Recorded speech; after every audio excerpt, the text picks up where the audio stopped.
हाँ तो छात्रों, कैसे हो आप सब लोग।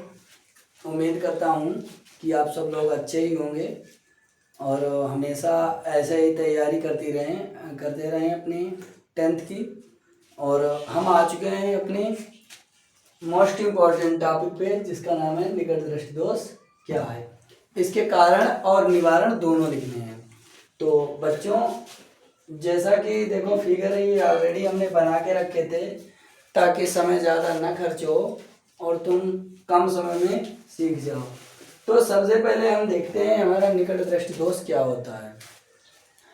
तो बच्चों, जैसे इसमें ये लिखा है निकट दृष्टि दोष, तो निकट दृष्टि दोष जब भी बता रहा है तो देखो निकट यानी रेटिना से ये पहले बन जाता है हमारा प्रतिबिंब, इसीलिए इसे हम कहते हैं निकट दृष्टि दोष। यानी कि ये जो है रेटिना के पहले बन जा रहा है। तो इसमें क्या होता है, इसके लिए हम पहले डेफिनेशन लिखेंगे।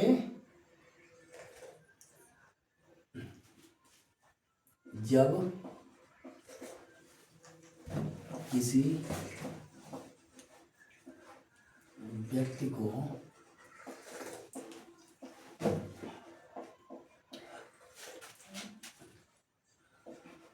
पास की वस्तुएं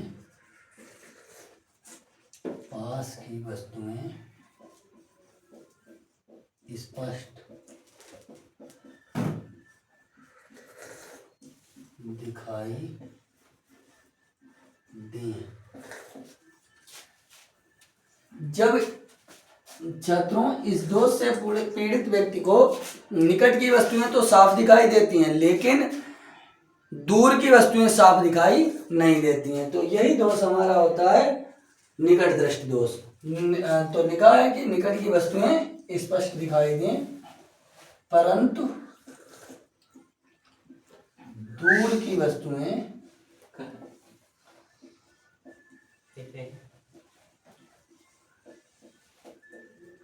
स्पष्ट न दिखाई दें।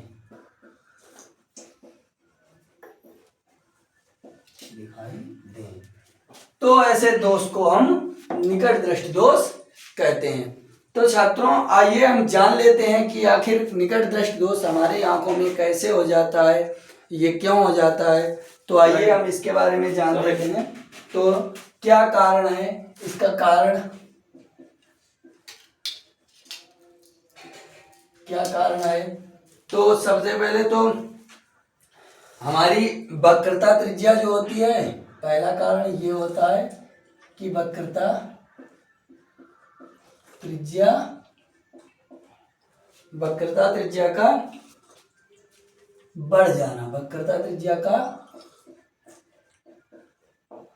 जाना,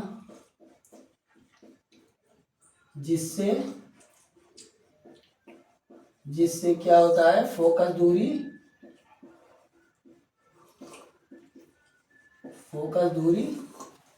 का कम हो जाने से।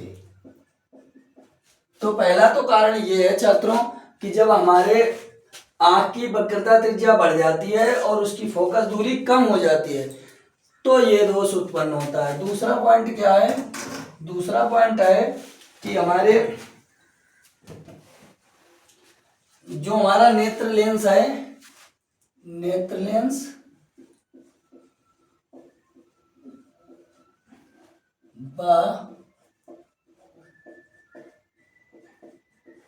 रेटिना के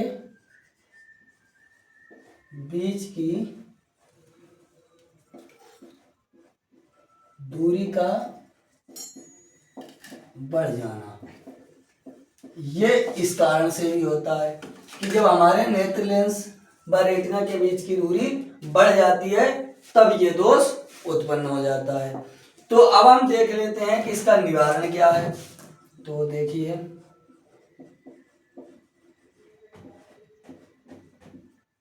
तो इसका निवारण क्या होता है।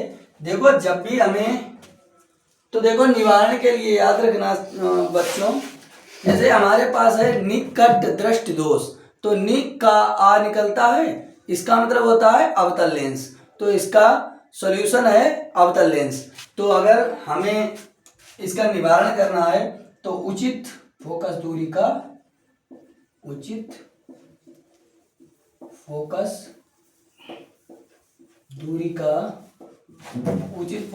का अवतल लेंस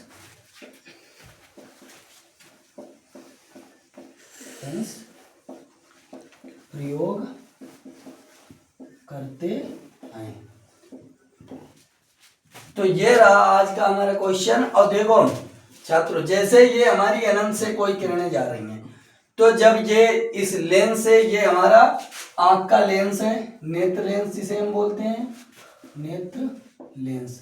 ये देखो अनंत से जब किरणें जा रही हैं तो ये नेत्र लेंस है, ये उत्तल लेंस है। और उत्तल लेंस से जाने के बाद किरणें क्या होती हैं, किरणें आपस में मिल जाती हैं। तो जब ये किरणें आपस में मिल रही हैं तो हम देख रहे हैं ये रेटिना से पहले मिल जाती हैं छात्रों, इसीलिए इसे हम निकट दृष्टि दोष कहते हैं। वैसे मालूम कुछ तुम्हें उल्टा लग रहा होगा कि निकट दृष्टि दोष का मतलब होना चाहिए कि निकट का साफ न दिखाई दे, लेकिन ऐसा नहीं है। निकट की वस्तुएं स्पष्ट दिखाई दें परंतु दूर की वस्तुएं स्पष्ट न दिखाई दें।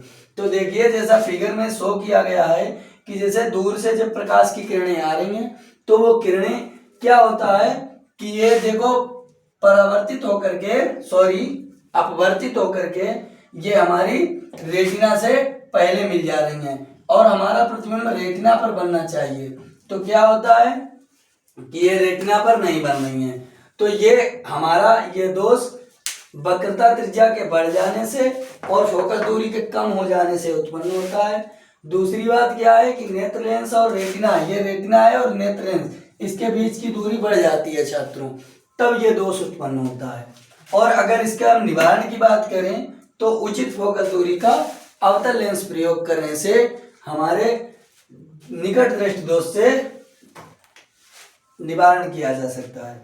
तो जैसे देखो, जैसे मान लो ये हमारी अनंत से कोई किरणें आ रही थी, लेकिन ये क्या था कि ये जब हमने लेंस लगा दिया तो ये किरणें ऐसा प्रतीत हुआ कि ये किरणें यहाँ से गई, जो निकट में बिंदु है। तो अगर ऐसा प्रतीत हुआ यहाँ से गई तो इनका प्रतिबिंब कहाँ पे बना जाके, रेटिना पे। तो देखिए अब हमें वस्तु स्पष्ट दिखाई देने लगी। तो छात्रों उम्मीद करता हूँ कि तुम्हारे समझ में अच्छी तरीके से आया होगा।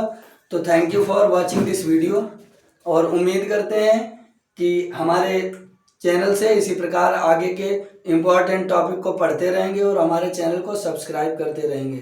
Thank you.